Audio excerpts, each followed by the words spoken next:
काय कारवाई आजची विशेषतः? छत्रपती संभाजीनगर पोलीस आयुक्तालयामध्ये सन्माननीय पोलीस आयुक्त श्री प्रवीण पवार साहेब यांनी अँटी नार्कोटिक सेल स्थापन केलेला आहे. 95-290-190-61 हा त्याचा नंबर आहे. त्याच्यावरती नागरिक शहरामध्ये जे अवैध प्रकारे अंमली पदार्थाची तस्करी होते किंवा अंमली पदार्थांचे सेवन केले जाते, विक्री होते किंवा युवा वर्गाला अल्पवयीन मुलांना अशा प्रकारचे पदार्थ जे पुरवतात यावरती कठोर कारवाई करण्यासाठी हा डेडिकेटेड सेल स्थापन केलेला आहे. याच्या कामकाजाचं स्वरूप साधारणपणे माहिती घेऊन रेड करणे, स्थानिक पोलिसांकडून रेड करणे, विशेष पथकांकडून रेड करणे, गुन्हे शाखेकडून रेड करणे, जे आरोपी आहेत त्या आरोपींवरती ऑर्गनाइज्ड पद्धतीनं कायदेशीर कारवाई करणे, योग्य त्या कडक प्रिव्हेंटिव्ह कारवाई करणे, असं एक साधारणपणे कामकाजाचं स्वरूप माननीय पोलीस आयुक्तांनी आदेशित केलेले आहे. त्याच्यानुसार काल आम्हाला माहिती मिळाली होती की महिला नामे रेश्मा अंजुम सय्यद ही किल्ल्यार्क या ठिकाणी राहते घरामध्ये नशेसाठी वापरण्यात येणारे औषधी सिरप या लोकांना विक्री करत आहे. याची माहिती मिळाल्यानंतर आम्ही योग्य ती कायदेशीर प्रक्रिया पार पाडून औषध निरीक्षक यांना आणि पंचांना सोबत घेऊन त्या ठिकाणी छापा मारला.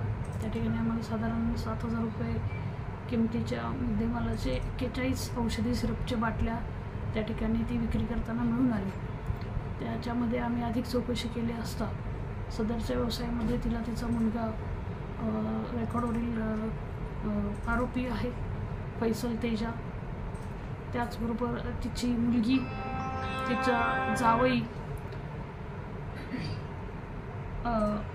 जावई अदनान शेख, बब्बू शेख उर्फ सोनू मनसे हे मदत करतात. आणि हा जो साठा आहे तो आरोपी मोबिन कुरेशी उर्फ मोबिन कचरा राहणार नारेगाव MIDC सिडको यांच्याकडून माल आणण्याचं प्राथमिकदृष्ट्या तपासामध्ये सांगितलेलं आहे. मग या 5ही आरोपींविरुद्ध बेगमपुरा पोलीस ठाणे या ठिकाणी गुन्हा दाखल करण्यात आलेला आहे. महिला आरोपी रेश्मा अंजुम सय्यदीला अटक करण्यात आलेली आहे. पोलीस कोठडी देण्यात आलेली आहे. सदर याचा तपास बेगमपुरा पोलीस ठाण्याला वर्ग करण्यात आलेला आहे. तेथील पुढील तपास API खटाने करत आहे. नशेचं समजा आता याची किंमत आता अशी 7,000 आहे, परंतु अशी याचं मार्केटमध्ये विक्री काय आहे त्याची रक्कम तशी जास्त असेल ना? हो, ह्याच्यामध्ये ही जी आहे ही MRP किंमत आहे आणि गिऱ्हाईकांना ती अधिक किमतीमध्ये ग्राहकांची गरज पाहून विकली जाते. साधारण तपासामध्ये वेगवेगळ्या किमती आलेल्या आहेत, 200, 300, 500. त्याची अशी ऑथेंटिक किंमत किती रुपयांना एक्झॅक्ट विकते याबाबत अधिक तपास चालू आहे. तर आपल्यामार्फत एक नोटिफिकेशन देण्यात आलं असं कुठं जर काही चालू असला तर संपर्क साधा वगैरे, नक्की कारवाई होणार का? 100% कारवाई होणार. जे लोक अशा प्रकारची माहिती देतील त्यांचं नाव, नंबर किंवा इतर आयडेंटिटी जी आहे ते अत्यंत गोपनीय राहील. ती पर्टिक्युलर तो जो नंबर हँडल करत आहेत त्यांच्या व्यतिरिक्त इतर कोणालाही, इतर पोलीस अधिकारी कर्मचाऱ्यांना देखील त्याची आयडेंटिटी डिस्क्लोज होत नाही. आणि याच्यावरती ज्या काही माहिती येतात त्या माहितींचं थेट रिपोर्टिंग माननीय पोलीस आयुक्त साहेबांना केलं जातं आणि त्यांना परत ते स्वतः त्याचा कंप्लायन्स घेत आहेत.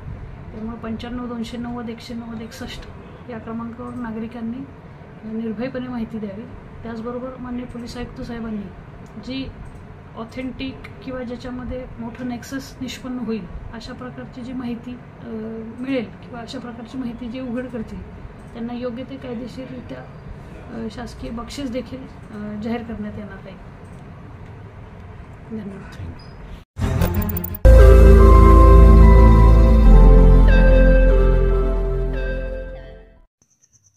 रोज नई खबरों को देखने के लिए हमारे औरंगाबाद समाचार चैनल को सब्सक्राइब कीजिए और नोटिफिकेशन पाने के लिए हमारे बेल आइकन को दबाइए ताकि हर खबर की नोटिफिकेशन आपको मिलती रहे.